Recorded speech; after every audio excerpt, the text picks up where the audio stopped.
Welcome back to Morning Footy. Well, big news out of NWSL this morning. Today, it was announced that Kansas City and CPKC Stadium will host the 2024 NWSL Championship. Look at that logo. Look at that trophy. Look at that stadium. The first ever women's soccer-specific stadium in the world. And it's gorgeous. How cool is that? And to help us celebrate the big news, we are absolutely delighted to welcome in the commissioner of NWSL, Jessica Berman. Good morning, Jessica. Good morning. How excited are you about this big announcement and news that we're hearing today? Incredibly excited. It's such a moment to celebrate the investment that went into this building. And it seems obvious now that there would be a purpose-built stadium for women.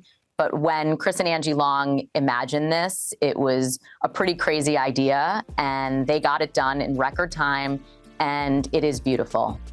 This stadium, the facilities that Kansas City has built right along the Missouri River are absolutely stunning. It is no wonder that they have sold out every single one of their home matches, 8 of them so far this year, in an 11,500-seater stadium. That is CPKC Stadium. But, Commissioner, when you think about the NWSL Championship, how do you think it's all going to fit at CPKC Stadium? Well, isn't this a good problem to have, that the last 2 seasons our attendance was even higher than the capacity at CPKC Stadium? But we know that there are other ways to make this game feel special and historic, and where we have big plans in the works to make sure that it feels worthy of the culmination of what we know is going to be a record-breaking season. Jessica, in seeing this league grow and the amount of incredible players and coaches and just investment within this league, what are you so proud of in terms of this season? Because some of the highlights have been phenomenal. Well, I think first and foremost that we did this new media deal. CBS, obviously one of our 4 media partners, and the specific purpose was not only to reset the value of women's sports from an investment perspective, but to put our game in the places and spaces where people watch live content, and specifically live sports, so that we could have new fans discover how incredible our league and our games are and our players are. And that's what's happening. To date, halfway through our first season under this new deal, our viewership is up 95%. And so we know that we're building the future fans of the NWSL and doing the things that are going to ensure that this isn't a moment, but rather a movement. Commissioner Berman, I'm supposed to ask you a specific question, but I'm not going to do that because I'm going to take this moment to pitch an idea to you. Okay. And my producers are very upset with me, but I got an idea. How about an NWSL All-Star game midway through the season? Get some of these massive superstars that you now have in this league and you've had for a long time, and put them all on the same team against another group of superstars. It'd be exciting, and I'd love to go. What are your thoughts? Can we get a little a hint that maybe it's coming? Well, I won't say it hasn't been discussed. So we're putting all the best ideas on the table. I was at the MLS All-Star game in D.C. recently and saw that matchup between their All-Stars and an international team. I also thought the skills competition was really entertaining. Yes. And so we piloted something like that at last year's championship with CarMax with the All-Star Skills Challenge. And I think we'll continue to build on that. And as we continue to grow year over year, I'm confident that there will be many opportunities to celebrate our great stars. Commissioner Berman, I want to ask about the midsummer tournament involving Liga MX. What are you most anticipating about that, and what does it mean kind of for the future of the partnership of those 2 leagues? Well, first of all, we know that international club competition is captivating the hearts and minds of global football fans. And we also know that we strive to be and believe we are the best league in the world. So we want to provide opportunities for our players to be tested against international competition. Mexico is our closest neighbor, and they have an incredible league, and they've had an incredible amount of investment come in recent years. And so it really was and is a great opportunity for us to really have an opportunity to have our players play against different styles of play, different teams, and also hopefully introduce a new audience into our game. And so I'm excited to head out to some of the matchups this summer and can't wait to see, I think, not only the competition on the pitch, but also just the demographics of humans that we get to bring into our building who might not otherwise have known that they have a professional women's soccer team in their community. I am so excited for the Summer Cup. I am going to watch all these games and see the competition and the matchup between America and Mexico and the women's teams. I love this. I want to talk about the youth in the NWSL, because since you have become commissioner of the NWSL, you have continued to make advancements and open doors for youth and younger players to come and enter the league. At the start of this season in 2024, there were 17 teenagers in this league. How is the NWSL continuing to support younger players joining the professional game? Yeah, so as you mentioned, Lisa, we changed our rules in 2023, and it's working. The reason we changed our rules was because we know that the future is young and that we have to build our next generation of stars. And the talent that exists in this country is unmatched globally. And we're seeing those players now, a year plus in to the rule being changed, really thrive in professional environments. We obviously have to be cautious and careful with the environment and ensure that these youth are protected and that there's safeguarding protocols in place, which will work really closely with the teams that have signed under 18 players.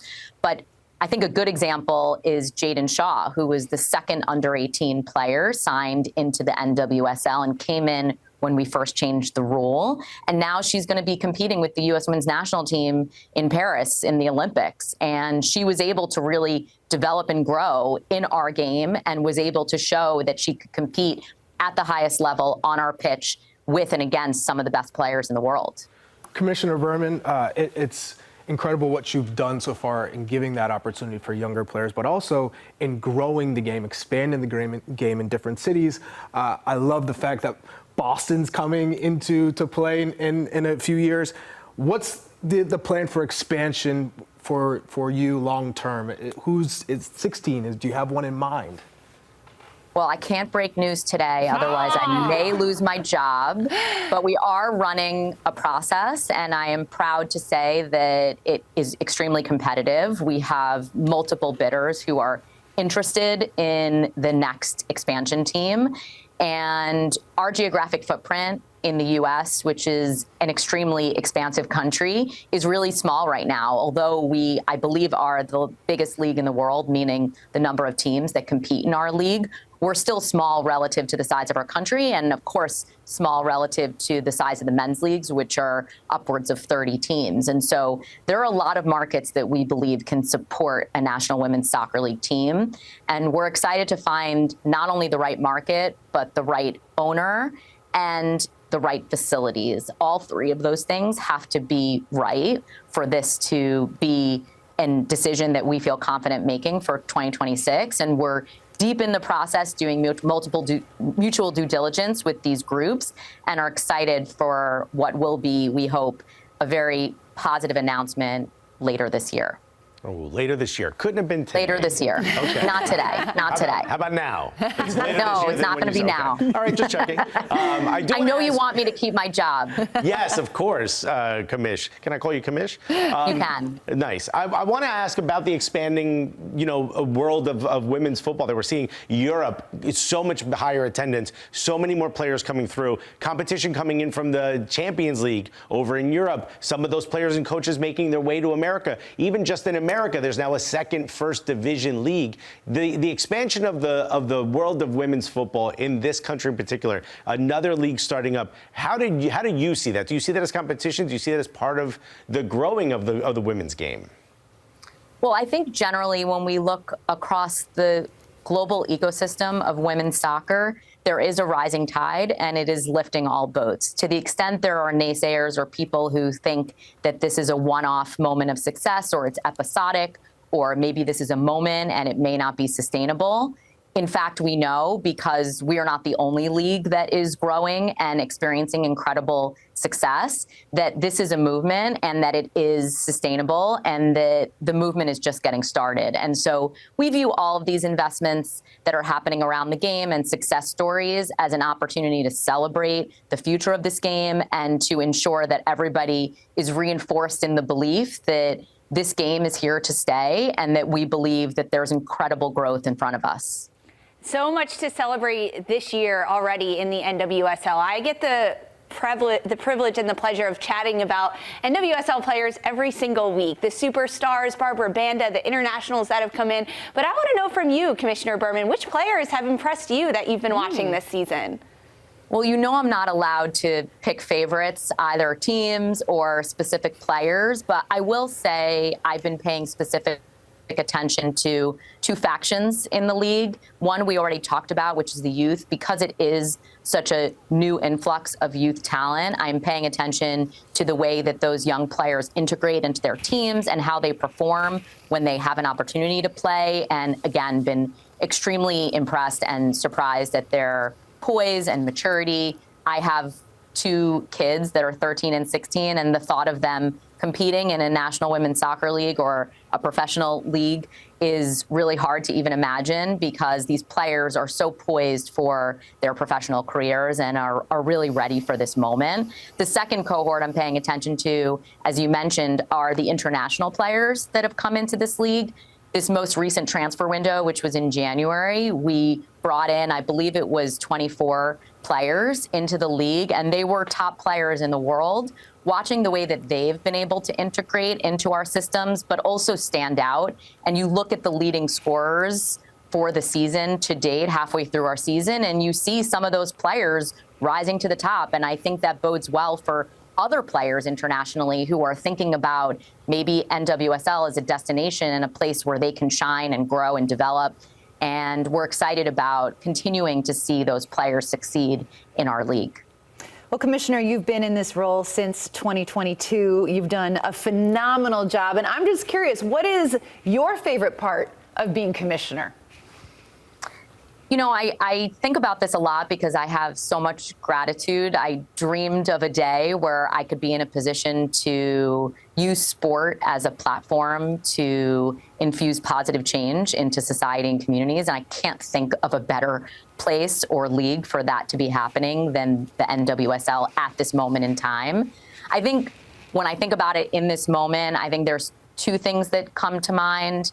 Watching the players be excited about playing in this league, knowing the path that they've traveled and how hard it was for more than a decade, and even prior to that, is an incredible source of pride. And then the second is really just, people don't think about this often, but as commissioner, I'm also the CEO of our organization, of the league office. And we've been able to build such an incredible team of leaders and employees who are so committed and tirelessly working to make sure that our league really capitalizes on this moment. When I was hired, I was employee number 18. We're now at 72 employees, and building an organization is, I think, a historic experience. I don't know that I'll ever have the opportunity again to scale and create what we want our future to be, essentially from a clean slate.